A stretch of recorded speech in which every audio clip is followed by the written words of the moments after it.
Olá, boa noite a todos. Hoje a nossa live está imperdível. Nós vamos falar com o professor Saul. Já ele está entrando e eu vou... Oi, pessoal, que bom ter vocês aqui conosco. Eu acho que vai ser um momento muito especial, porque ele é uma sumidade na pesquisa, em tudo, na vida, é uma pessoa maravilhosa e tenho absoluta certeza que será imperdível. Eu tô tentando ver se ele tá entrando.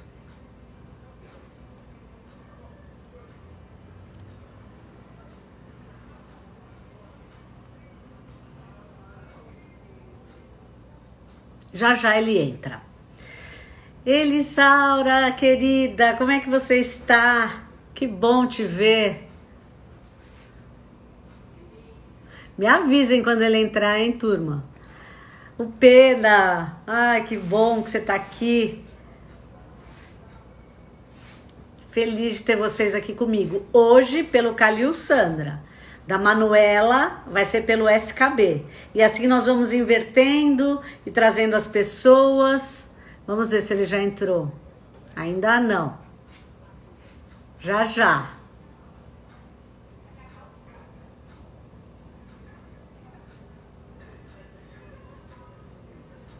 Ele é super pontual. Possivelmente ele vai entrar 19 horas em ponto.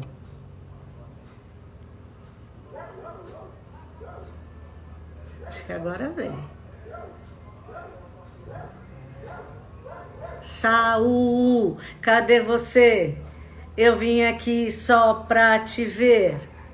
Saul, cadê você?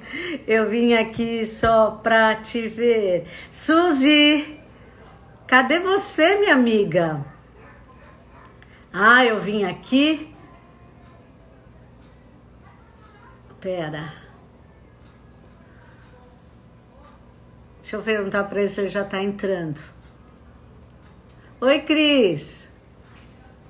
Saludos. Suzy, eu quero perguntas aí, hein?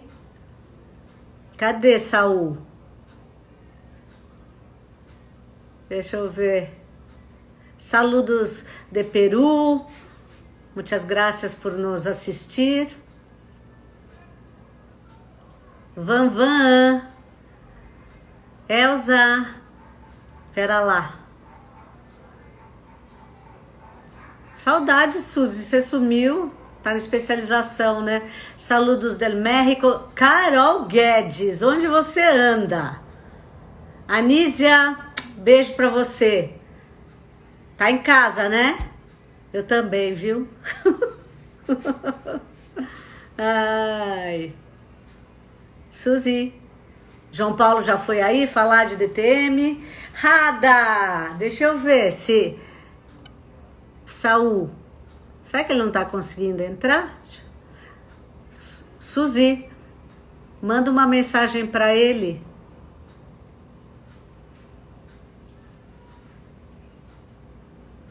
Mari Perrota. Denise Clatioyan, que demais. Saudade de você. Manda uma mensagem pro Saul. Será que ele tá tendo dificuldade de entrar?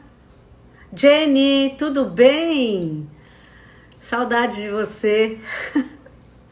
Carlinha. Só o Saul, né? Apresentando pra você aparecer. Mari, querida. Eu não vejo a hora de encontrar as pessoas. Cris, que bom. Nosso convidado ainda não chegou.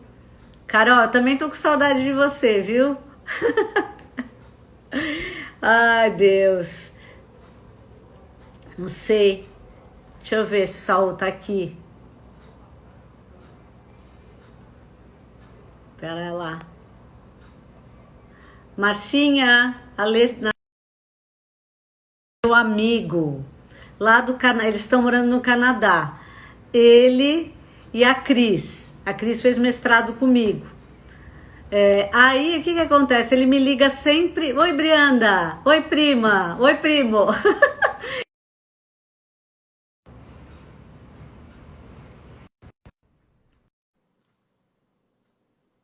Vamos, Saul. Saul! Oi, Sandra. Saul! Cadê você? Eu vim Estamos aqui. aqui, estamos a postos. Gente, boa noite a todos. As pessoas estão ansiosas para te ouvir. Muitas pessoas já estão aqui na nossa sala. E oi, Sorá, Sorá, e tem um monte de Oi, gente. Soraya. Aí, Saul, vou só aumentar um pouquinho o som. Eu gostaria de dizer para todos que estão nos assistindo, as pessoas já sabem, mas eu faço questão de dizer, eu já disse um pouquinho, que você hoje, no Brasil e no mundo, é um dos maiores pesquisadores da odontopediatria. Então, para nós, é um motivo de muito orgulho, muito mesmo. E não é de hoje, é uma constante. A sua curva na pesquisa e como pessoa é sempre ascendente. Então, eu estou muito feliz de fazer essa live com você, no tema que você e eu escolhemos, não é? Para nós podermos trazer para as pessoas o que é de mais atual em relação a um conceito, que por mais que a maioria das pessoas ache que sabe sobre cárie, na verdade é uma coisa que está sempre se modificando. Então, eu recebi umas perguntas e queria te fazer essas perguntas. Você fica à vontade para falar como você quiser, não é? Então, a primeira pergunta que eu queria te fazer é como é que está a vida e o seu trabalho em tempos de Covid? Como é que está? Pois é, tudo muito diferente, né, Sandra? Sim, Mas, bom, a gente está com todas as atividades lá da universidade, né? Aulas online, tudo sendo resolvido online. Então, muitas reuniões com os alunos, as próprias aulas, seminários, as coisas que a gente sempre é chamado para fazer fora, né? Estamos sim. também pensando e cuidando da SPPQO que vem aí, Pois né? é, eu De falei, meu alguma Deus, forma.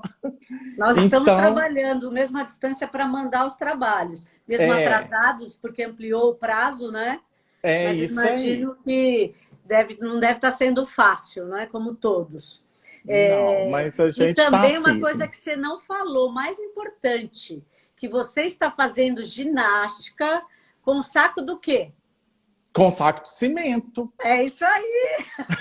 Nunca Porque temos ninguém que encontrar imaginou isso. alternativa. Nunca. Precisando de bater uma laje, estamos à disposição. Pedreirão, né? É, E escuta, falando do nosso assunto, como você percebe o problema da doença cárie em crianças nesse momento? Não é? É um desafio para os odontopediatras, com certeza. E como é que vai ser a reorganização desse sistema de atendimento na sua cabeça e no modelo de estudo que nós estamos participando de algumas discussões, não é? O que é que você está achando de tudo isso? bom, Sandra, a gente já está vendo, né? Nós todos, odontopediatras, e eu acho que também as famílias, que não voltaremos iguais, né? Nem na prática da nossa profissão, nem na vida. Né? A gente vai mudar, a nossa percepção das coisas já está mudando e ainda vai mudar mais. Então,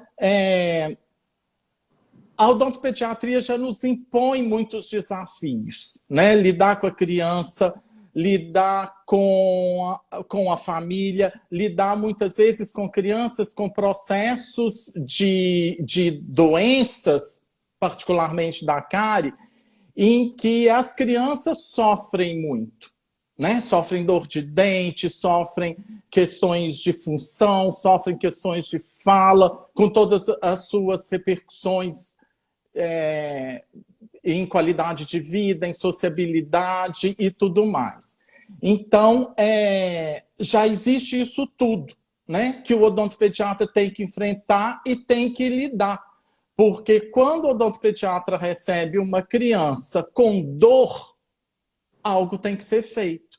Né? E aquele nosso modelo que a gente até então fazia e fazia bem e com sucesso, agora vai ter que ser revisto, vai ter que ser reformulado. Né? Então, eu estou acompanhando alguns artigos, algumas discussões, Mas a gente não tem nada de concreto ainda. Né? Então, vai ser uma reinvenção. Nós vamos ter que nos reinventar.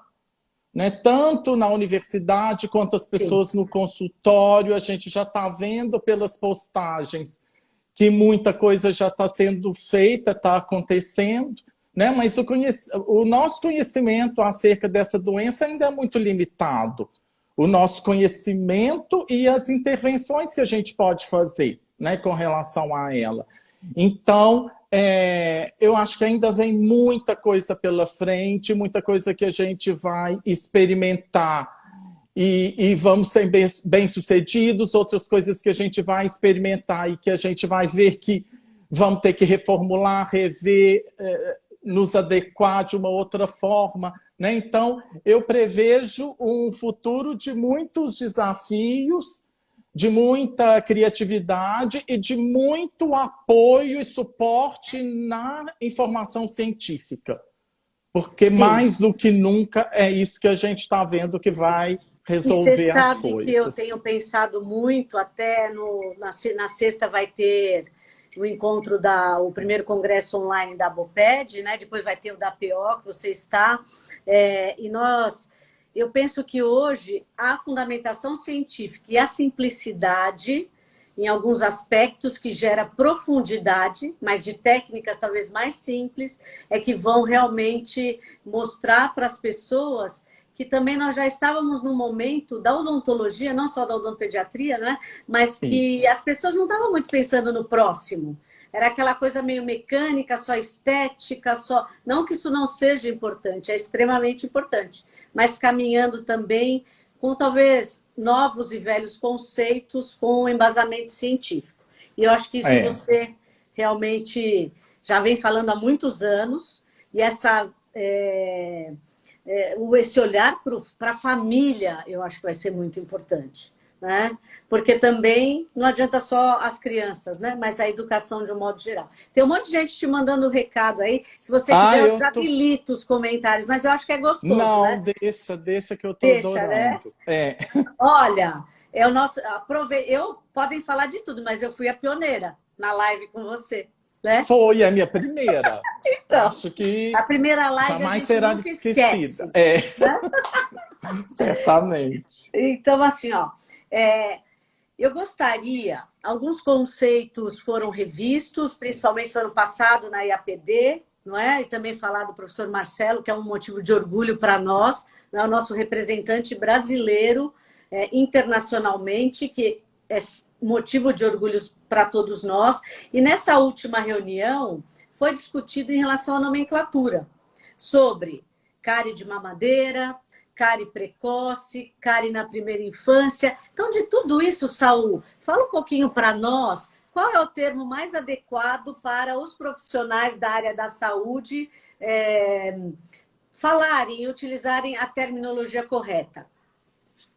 É bom a gente falar sobre isso, Sandra, porque eu acho que é importante para a mensagem que a gente passa para a sociedade. Né? Então, nós já chamamos essas lesões ou essa doença, a cárie dentária em crianças menores de 5, 6 anos de idade, de várias coisas, né? De vários termos. 2 termos que foram e são até hoje muito empregados a cárie de mamadeira e também cárie precoce da infância, ou cárie de acometimento precoce. Né? Todos esses termos que nós adotamos no nosso país e na língua portuguesa do Brasil, eles vieram de um termo em inglês, né? Que é o Early Childhood Caries, que é o termo que sempre foi e é até hoje o termo usado em inglês. Uhum. E nós passamos, então, essa expressão lá atrás, nos anos 70, foi feita, então, uma tradução aqui no Brasil, que foi uma tradução literal, palavra por palavra. Né? Então, early pode ser precoce, virou precoce. Cárie, caries, cárie, childhood, infância. Né? Mas, se a gente busca o termo early childhood, isso significa primeira infância, né? É incômodo para nós, odontopediatras, a mim me incomoda muito e para outras pessoas também, a gente falar que a cárie em crianças menores de 5 anos vem antes da hora que deveria vir. Né? Porque precoce é isso, é algo que acontece antes do seu tempo regulamentar. Né? Então, passar essa noção para a população de que é uma fatalidade, né? É uma coisa muito antiga da odontologia. E a odontopediatria que tem todo esse foco em educação para a saúde, em prevenção e tudo mais, a gente não pode adotar mais isso. Né? Então, chegou a hora de nós focarmos e insistirmos nesse termo cárie na primeira infância, porque é a tradução mais adequada, claro. e a gente tira essa história, né, de cárie como fatalidade, que não é bom para a gente, não é bom para ninguém, e não é o mais adequado. Perfeito. Né? Então, eu acho que é hora da gente insistir bastante nesse termo daqui para frente. Outra coisa, é perfeito a sua colocação, e assim, todas as apresentações a gente tem mostrado esse documento para reforçar e as pessoas falarem da mesma forma, inclusive. Uma outra coisa que eu quero que você desmistifique e fale é o lance da disbiose. Não é? Tá. Da cárie, do conceito, não é? Que conceito? Qual é o conceito? Eu gosto de falar porque eu já ouvi você falar sobre isso, acho que é importante as pessoas saberem, né? Eu faço uma apresentação nas minhas aulas, eu retomo um pouco essa história da etiologia da cárie dentária, né? Desde um artigo original de Kais, né? Que trouxe para nós o conceito da tríade de Kais, né? Que é um artigo lá do início dos anos 60, de 1962. E nessa época, então, o Kais, a tríade de Kais, né? Que é o trabalho dele, mostrava que o processo de cárie dentária, qualquer que seja ela, na criança ou no adulto, qualquer cárie, estava ligada a 3 fatores essenciais, né? Placa, micro-organismos, mutas, açúcar, né? A sacarose principalmente, e o esmalte, o dente. Então, eram esses 3 fatores que juntos produziam a cárie dentária. Né? Então, esse é um conceito de 60 anos atrás. E, a partir daí, a ciência veio evoluindo. Né? Aí vieram outros autores com outros trabalhos mostrando, olha, não é só isso, é preciso de tempo. Olha, tem a saliva exerce um papel importante. Olha, tem outras situações, tem todos os aspectos comportamentais, psicossociais, comportamentais, que também estão associados ao processo de adoecer e se manter saudável, inclusive no que diz respeito à cárie dentária. Né? E, mais recentemente, né, no início, se não me engano, o primeiro artigo que tocou nisso com relação à cárie dentária é de 2011, então é muito recente, né? Veio para nós esse conceito de disbiose. Disbiose a grosso modo, o contrário de eubiose. Eubiose são ambientes que nós temos no nosso corpo, por exemplo, em que nós temos vários micro-organismos em equilíbrio. Né? Por exemplo, a gente fala muito na flora gastrointestinal. Ali nós temos vários micro-organismos em equilíbrio. E quando há um desequilíbrio na composição e na interação entre esses micro-organismos, acontece, então, a disbiose. Né? E o meio bucal é outro meio também cheio de diferentes micro-organismos. Né? Então, veio essa ideia e essa discussão para a cárie dentária, e muita fala assim, a cárie é uma disbiose, né? É uma doença que vem de uma disbiose. A cárie continua sendo o que a gente já sabe, tem a ver com micro-organismos, tem a ver com consumo excessivo de açúcar, tem a ver com mais ou menos flúor, tem a ver com uma série de fatores comportamentais, sociais, econômicos, que também permeiam esses fatores, né? E que influenciam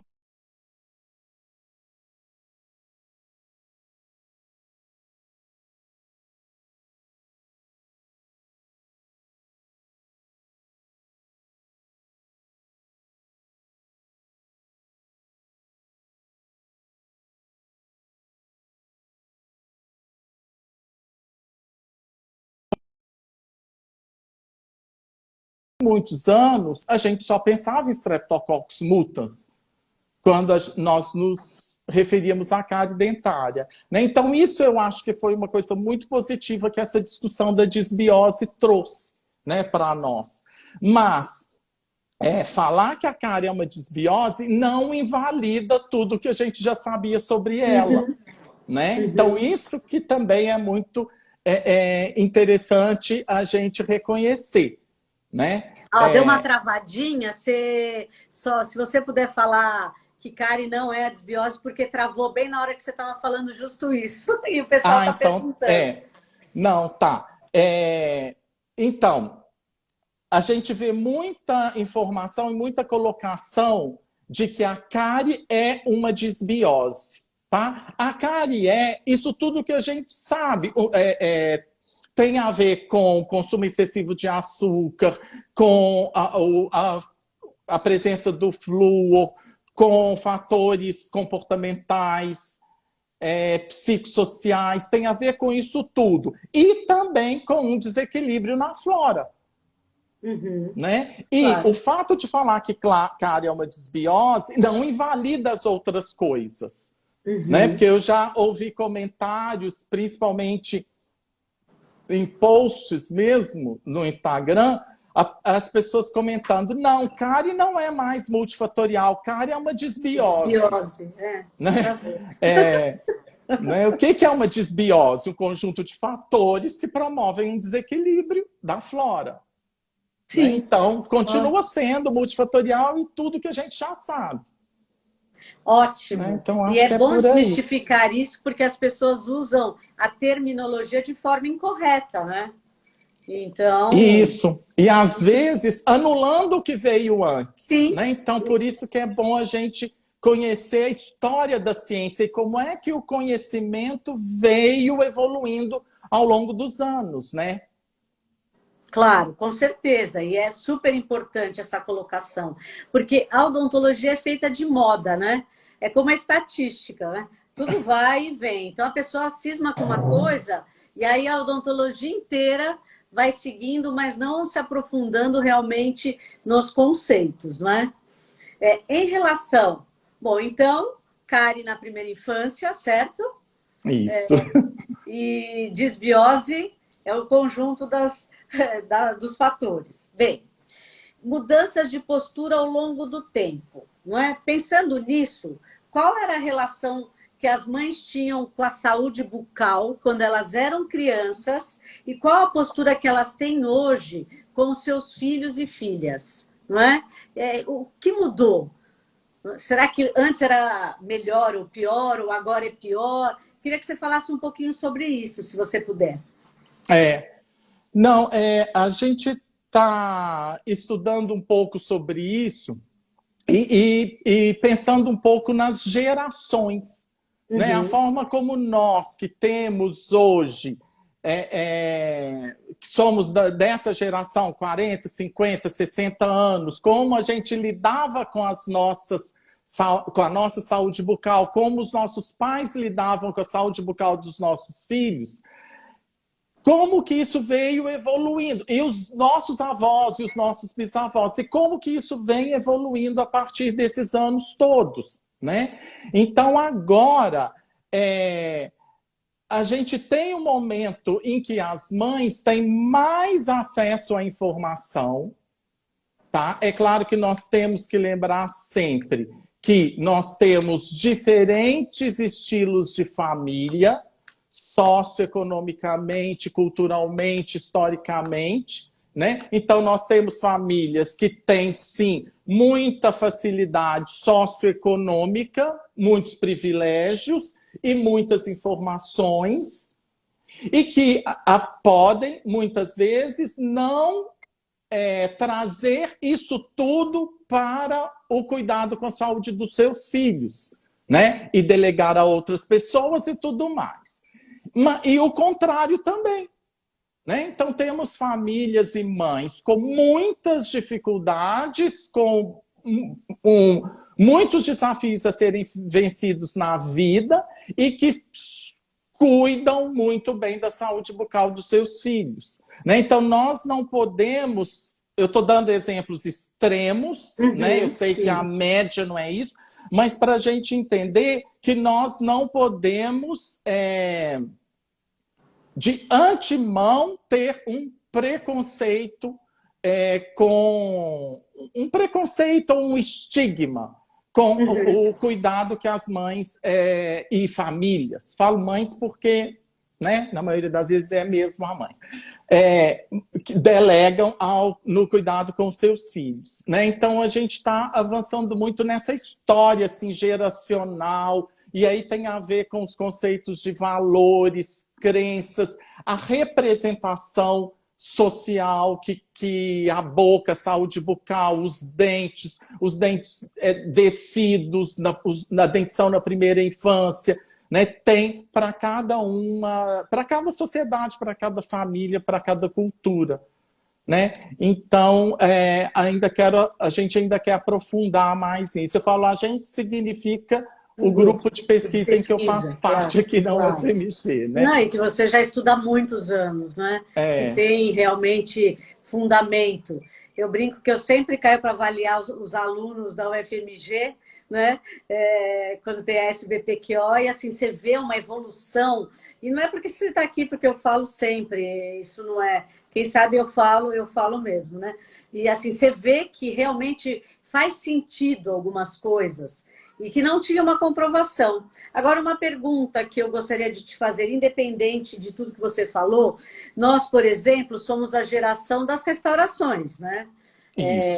E que tem pais na nossa idade, até avós, lembra? Mas que você acha que esses pais hoje aceitam mais a prevenção? Porque, por exemplo, eu me lembro também na minha época que minha mãe, tudo bem, ela trabalhava fora, era nutricionista, mas ela falava, hoje ela vai tomar banho de flúor, ela vai para tomar banho de flúor nos dentes. Mas restaurava-se os dentes com amálgama, se fazia olho de gato, né? Pensando numa visão preventiva. Você acha hoje, né, que as mães aceitam a mínima intervenção? Por exemplo, mesmo quando envolve um comprometimento estético? Eu sou muito adepto disso e acho que, já que a gente começou falando desse momento atual e da Covid e tudo mais, eu acho que ainda agora, mais ainda, né? Essas intervenções mínimas e vários outros produtos que a gente pode lançar a mão para talvez até postergar, ganhar tempo, né? Dar um tempo para a criança crescer e para que ela possa, então, colaborar mais e melhor com um tratamento mais invasivo. Isso tudo eu acho que agora vai ser muito mais relevante para nós, né? No consultório. Eu acho que os dentistas, não nós odontopediatras, né? Assim, mesclando as especialidades, eles de alguma forma vão ter que parar para olhar para isso. Porque até então, mesmo com mais de 20 anos de estudos na literatura, comprovações científicas, as pessoas não acreditam ainda na mínima intervenção, né? E assim, não digo tanto o nosso país também, mas fora do Brasil, por exemplo, nos Estados Unidos, não se acredita na mínima intervenção, né? Então, eu acho que não vai ter jeito, o mundo vai ter que parar para olhar para isso. Né? E assim, prestar atenção nas coisas de base mesmo, na educação, na motivação, na importância de um núcleo familiar integrado, né, trabalhando os conceitos mesmo de que cárie, ela é dependente de açúcar, e tem famílias que não têm outra coisa a não ser carboidratos. Então, a gente vai ter que pensar numa escala de proporção de coisas que vão contribuir também no macro, né? Não no mínimo. Isso também aquele documento que a IAPD produziu com 11 experts, né? Eles colocam, sim, as medidas bem colocadas, não só de uma maneira local, não é? Mas de uma forma geral para a população. Então, que realmente as pessoas olhem um pouco mais para isso. E o Brasil, acho que deveria olhar mais também, não só para a estética, né? Porque o brasileiro ele é muito preocupado com a estética. É importante, sim, mas eu acho que a gente vai ter que encontrar um equilíbrio. Não sei se você compartilha da mesma opinião, né? Mas eu acho que é muito importante. Plenamente. E a gente vem, né, Sandra, de uma geração e de uma formação também como profissionais muito biologicista, muito tecnicista, muito voltada para o medicamento, para o material, para a técnica. Né? Sim, tecnicista total. Total. E a gente vem evoluindo nisso. A odontopediatria, então, mas na frente de várias outras especialidades. Sim. Né? Eu acho que eles vão ter que parar para olhar um pouquinho para nós também, como especialidade, né? No conceito de manejo, de como entender a doença, de como fazer coisas alternativas para a gente poder chegar lá também. Talvez não da mesma forma, mas de uma forma semelhante, né? Isso.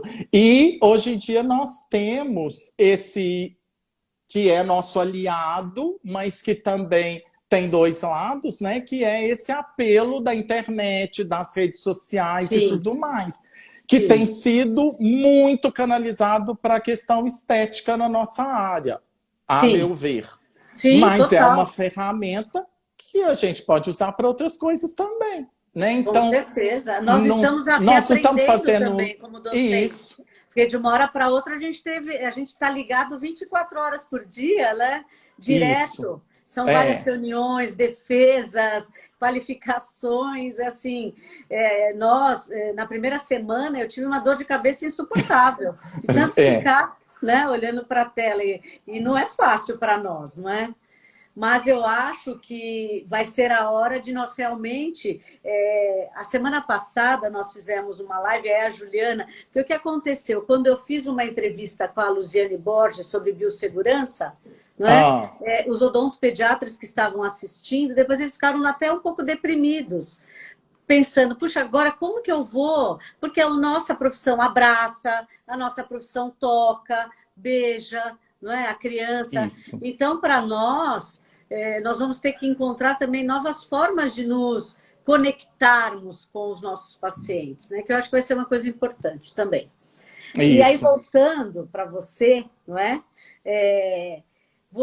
A percepção das mães e das crianças, como é que você vê essa percepção da cárie ao longo dessa infância, em relação aos pré-escolares, aos escolares e os adolescentes? Como é que você vê isso hoje?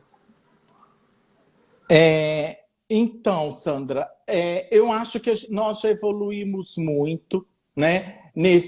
No sentido, principalmente nas pesquisas, né? É uma área forte aqui do nosso grupo, trabalhar com esses desfechos centrados no paciente, né? Então, buscar compreender como que acontece a percepção das pessoas com relação às condições bucais, às condições de saúde, doença, né, da boca,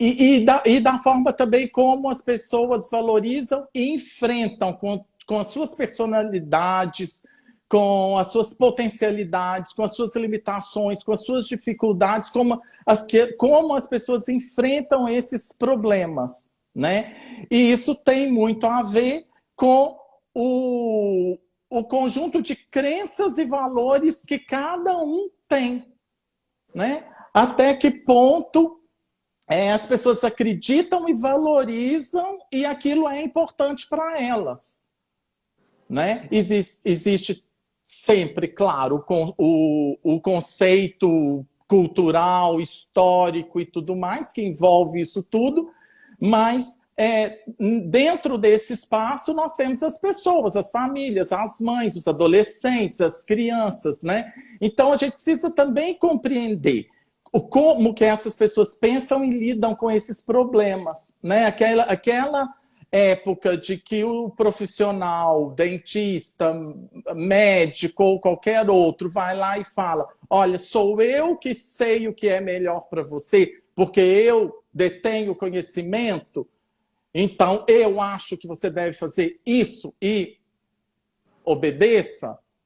Já era, já né? está ultrapassado, Meu né? Deus. Essas coisas hoje já são conversadas, você tem que ouvir o outro lado, você tem que saber o que as pessoas querem, desejam, esperam, quais as expectativas, né? Então, eu acho que a gente evoluiu muito nisso. Algumas pessoas estão na frente, outros ainda resistem um pouco mais, né? Mas nós já avançamos, sim. Ao longo desses anos de pesquisa, e falando nas pesquisas do grupo, você acha que o comportamento em relação à aquisição de conhecimentos, especialmente dos pais, em relação à importância de todos esses conceitos, mudou? Pensando assim, avaliando em longo prazo. Né? Assim, eu vi que vocês têm uns coortes também que vocês fazem. Você acha que no momento X, para agora, houve efetivamente uma redução, por exemplo, da incidência de novas lesões de cárie, na aquisição do conhecimento, na parte da maloclusão, que vocês também trabalham bastante no sentido de evidenciação, não é? Você acha que realmente esse caminho é importante da educação? Eu acho que aí tem duas coisas que a gente precisa diferenciar. Sim. Uma coisa são os indicadores de cárie dentária, né? Sim. Então, a gente está fazendo os levantamentos, a gente tem o nosso SB Brasil, temos levantamentos locais que os pesquisadores, as prefeituras, né, fazem. Então, a gente vê que os indicadores de cárie dentária, eles têm diminuído no nosso país para os adolescentes de 12 anos, para os adultos, né, até para a população idosa. Isso não é válido para a primeira infância. Uhum. Né? Os indicadores de cárie dentária na primeira infância, eles não têm diminuído. Será que é porque né? os pais pensam que o dente de leite não serve para nada? Porque isso é uma pergunta, ou quando o filho tem uma lesão e a mãe não pode gastar, ou não pode ir porque tem que trabalhar, elas acham, mas vai cair o dente mesmo? Você acha que poderia ser atribuído à importância? Eu acho que isso existe sim, mas também a outra coisa, que o outro lado, né, que eu falei, que um lado são dos indicadores, e o outro lado é o do conhecimento. Eu acho, eu acredito, né? Porque também tem muita coisa aí que é de intuição e do que a gente experiencia, né? Eu acredito que as pessoas estão mais interessadas, sim, em adquirir as informações, né? Estão mais participativas nesse sentido. Só que adquirir a informação, né, ou se informar, nem sempre pressupõe mudança de comportamento. Uhum, sim. Né? Então, saber que é importante escovar o dente, reduzir o consumo de açúcar, fazer atividade física, parar de fumar, é uma coisa. Se eu vou fazer isso na minha vida real, é outra bem são diferente, outros 500. Né? É outra conversa. Então, nem sempre a gente costuma fazer essa passagem. A gente tem... a gente está trabalhando com uma linha aqui, o professor Fabiano também lá em Curitiba, a minha colega, a professora Fernanda Moraes, tá muito centrada nisso. Não, só gente bacana.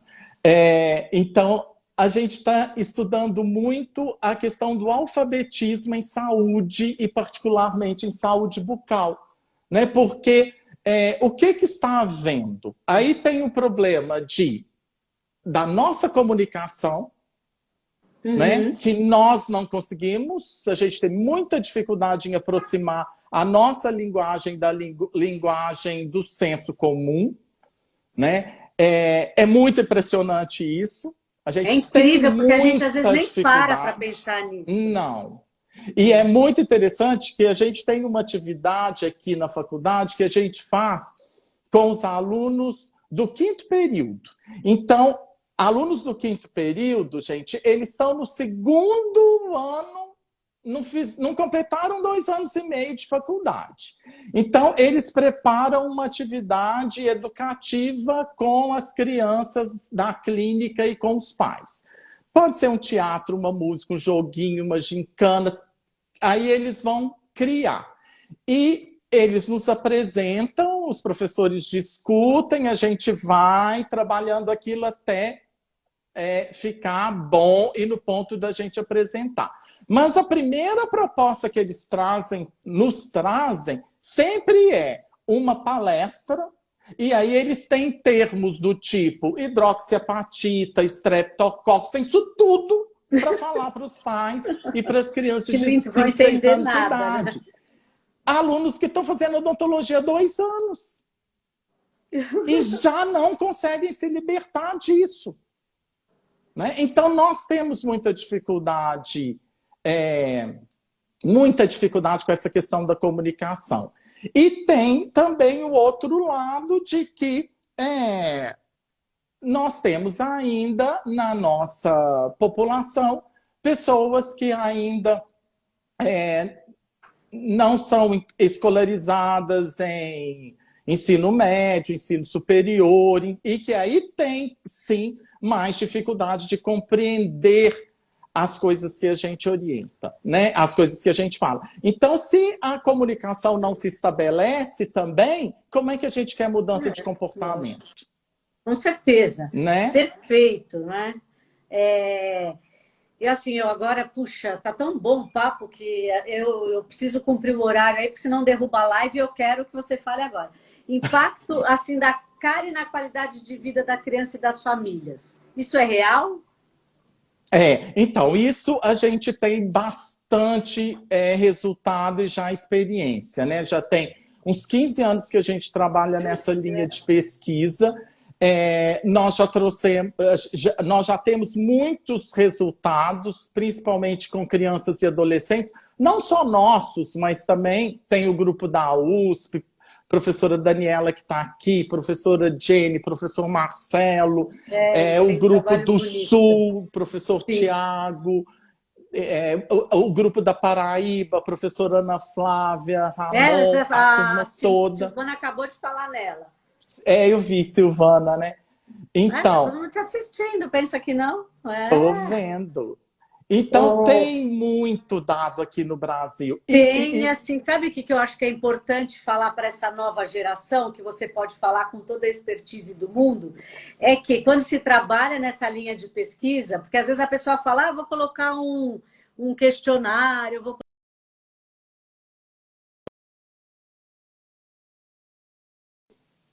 Saúl, voltou. Oi, então, deu uma travadinha. É muito importante não só colocar um instrumento numa pesquisa, mas saber avaliar as questões, as respostas, tudo. Porque, assim, às vezes, principalmente para os que estão começando, eles acham que vai agregar. Mas se você não tiver a noção, você não faz nada com aqueles dados, não é verdade? Né? Então, vocês têm muitos artigos e depois, se as pessoas pedirem, aí eu peço para você, eu pego claro. E mando para as pessoas. Agora eu quero falar uma coisa que eu acho fundamental e que eu adoro quando você fala sobre isso, do senso de coerência e do locus de controle. Você pode falar um pouquinho para nós sobre o senso de coerência e o locus de controle? Olha o Matheus aí.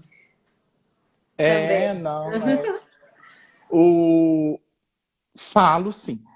Bom, esses são dois, a gente chama de dois construtos, né? São dois conceitos, alguns autores chamam de traços de personalidade, outros autores chamam de fatores do comportamento, enfim, tanto faz, e que Eu acho, e nos nossos resultados também a gente percebe que tem muito a ver com a odontopediatria, né? Então, esse primeiro conceito, que é o do senso de coerência, ele é um questionário e ele traz para a gente a informação de como que a pessoa vê a vida, né? Qual é o jeito que a pessoa tem de lidar com a vida? Se é mais otimista, se é mais pessimista, se ela é aquela mãe que vai falar assim, ah, não, doutora, eu tenho que escovar mesmo antes de... Não, pode deixar que eu vou dar um jeito.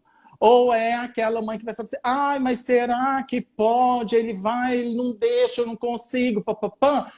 Você já começa a identificar coisas, né, diferentes, e você tem que lidar diferentemente com essa mãe também, e com essa família, porque não tem receita de bolo para lidar com pessoas. Não é a mesma receitinha para lidar com todo mundo, né? E então a gente precisa trabalhar esses conceitos. O senso de coerência vai nesse sentido, né, de a gente perceber como é o estilo de comportamento da pessoa diante da vida, a forma como ela enfrenta as dificuldades da vida, com mais otimismo, com menos otimismo, mais reclamação, menos reclamação e tudo mais. Então, esse é um conceito muito legal e que tem muito a ver com as coisas que a gente enfrenta na odontopediatria. Uhum. O outro conceito também que você tocou, Sandra, que é o locus de controle, também eu acho que tem muito a ver conosco, né? O locus de controle é um questionário também, e ele nos mostra, ao final, se aquela pessoa tem ela considera o controle da sua vida mais na sua própria mão ou na mão do outro. Então é aquela pessoa que vai sempre falar, olha, a culpa é do dentista, a culpa é do médico, a culpa é do professor, a culpa é do governo, a culpa é de Deus, é uma fatalidade, a culpa é do antibiótico. Né? Por isso que o meu filho tem cárie. E a outra pessoa que vai falar assim, não, o que eu posso fazer para melhorar? Tem alguma coisa que está sob a minha responsabilidade? Qual é a minha tarefa? Né? A pessoa se responsabiliza mais ou a pessoa sempre vai colocar no outro a culpa, né? Ou a responsabilidade pelas dificuldades que ela enfrenta na vida. Né? Então, se a gente fizer uma ligação desses dois traços com as coisas que a gente enfrenta na odontopediatria, tem tudo a ver. Né? Então, se a gente começar a agregar estas informações nas nossas pesquisas e na nossa clínica, na nossa prática, eu acredito que a gente vai trazer muita informação boa para as nossas tomadas de decisão, para saber lidar e até mesmo para prevenir conhecer melhor e prevenir as nossas possíveis frustrações. Sim, com né? certeza. Já que a gente se frustra tanto também na clínica, né, no nosso dia a dia, nem tudo acontece da forma como a gente espera. Então, também a gente precisa reconhecer até onde é minha responsabilidade e a partir de onde eu preciso de apoio de outras pessoas e de outros núcleos. Perfeito. A gente está entrando na reta final da nossa live, infelizmente, porque está maravilhoso. Mas eu queria saber de você duas coisas, né? Qual o perfil do odontopediatra do futuro? E eu gostaria, se você pudesse, porque eu sempre peço isso, né? Que você falasse uma mensagem de otimismo para as pessoas que estão em casa, que estão preocupadas, que às vezes têm um senso de coerência um pouquinho mais, né, baixo. Então, eu gostaria que você falasse isso para mim. Qual é o perfil e o que você deixa para esse pessoal lindo aí que está te assistindo, que foi o maior sucesso que você fez hoje? Pois é. Bom, daqui um pouquinho... A gente tem quanto tempo, Sandra? Você consegue? A gente tem em torno... Você tem mais 5 minutos para Tá. falar. Não, tá jóia. Bom, Porque gente... assim, aqui, ó, te amo, professor Saul, você é maravilhoso, você é demais, está maravilhosa a live. Então, assim, as pessoas estão aí te agradecendo, acho que você vai querer falar com eles também. Não, tá bacana, adorei. Bom, o que que eu acho do profissional do futuro? Eu acho que assim, é esse profissional, e pensando aqui nos odontopediatras, né? É esse profissional que vai conseguir sair do seu lugar comum, sair do seu quadradinho técnico biológico para olhar para além dele e para olhar para as pessoas e para ouvir o que as pessoas têm a dizer e para respeitar o que as pessoas têm a dizer e capaz de agregar ao seu arsenal de informações biológicas, a todos os diagnósticos que a gente faz tão bem, né? Agregar também essas informações para aí tomar suas decisões e seguir, né, com as suas abordagens, os tratamentos e tudo mais. Então, eu acho que esse é o profissional do futuro e, nesse momento, estou acreditando cada vez mais nisso. Né? Eu acho que a gente vai ter que olhar para esse lado. Eu quero te agradecer demais, Sandra, pela oportunidade, por ter me tirado do lugar comum, né? Porque é a minha primeira vez, então E a você gente foi tem que maravilhoso. enfrentar. Obrigado. Você é suspeita, mas eu aceito o elogio. Não, mas eu não sou eu que estou dizendo, é todo mundo aqui, porque eu acho que o que você fala há 15 anos, há 20 anos atrás, que quantos? A gente está junto há tantos anos, né? Acompanhando as trajetórias e sabe da seriedade das pessoas que realmente pesquisam, que fazem, e que, assim, a minha proposta, e você sabe disso, e eu sempre te falei isso, é que tudo isso importante possa chegar para as pessoas, para aquela pessoa que vai lá, que trabalha todos os dias no serviço público, no consultório, nas universidades. Então, a minha obrigação é ajudar a fazer chegar o conhecimento de alto nível mesmo. E aí eu vou voltar a palavra, que eu falei que não ia falar, porque eu quero deixar com você o que você quiser fazer e falar, tá? Joia. Mas eu quero então te agradecer demais, agradecer todo mundo que veio aqui. Eu vi zilhões de nomes que eu conheço, né? Muito obrigado. Estou achando uma plateia assim, super, super especial. Muito obrigado. Mesmo. Não é? Sim. E não vou citar nomes porque não dá, mas assim, Não dá. muito obrigado gente. mesmo. E, Sandra, eu separei uma coisa, um trecho, né, de um trabalho do Caio Fernando Abreu, porque eu acho que é muito pertinente diante disso tudo que a gente está vivendo. Então, quando eu fui pensar em alguma coisa para esse momento final da nossa live, me veio essa ideia na cabeça, eu fui resgatar e eu achei que tem a ver sim, né? Então eu vou ler, né? E pensando nesse momento que a gente está vivendo. O Caio Fernando Abreu escreveu lá atrás, há muito tempo atrás, para toda interrogação angustiante existe uma inesperada exclamação. Para toda vírgula que não te deixa ir adiante, existe um ponto final. Para toda reticência que dói para sempre, existe sempre um novo parágrafo. Né? E na nossa vida, a gente vai ter muitos e muitos novos parágrafos daqui para frente. Né? Sempre com otimismo, com força e valorizando a nossa odontopediatria. Com certeza. Eu, assim, não tenho palavras para te agradecer. Eu estou emocionada até porque, assim, nós todos, alguns que estão aqui, nós dois principalmente, quantas SBPQO já de pegar a plaquinha, de fazer, quando você ficou no Canadá, sempre mostrando que poderia ser diferente. Quantas portas você abriu para tantas pessoas de uma forma sincera, amiga, humilde, e eu acho que isso é o que a gente acaba colhendo durante a nossa trajetória, a nossa vida. Então, só tenho que te agradecer, muito, muito, muito obrigada, foi maravilhoso. Eu acho que as pessoas... E assim, eu sou suspeita porque eu acredito na pesquisa, eu acredito no trabalho e eu acredito que a gente tem que fazer trabalho para as pessoas. Então, eu só tenho que te agradecer, você já está fazendo isso há muitos anos e agora é que as pessoas vão entender os porquês, com certeza, de uma forma mais ampla, tá bem? Essa live vai ficar gravada, se você permitir, durante 24 horas, para que as pessoas Ótimo. possam assistir, porque eu tenho absoluta certeza que muita gente que não estava aqui vai querer voltar para assistir. Muito obrigada, meu amigo. Valeu, você Eu que agradeço. arrasou. Se Nossa, Deus quiser, a gente vai poder se encontrar pessoalmente o mais breve possível.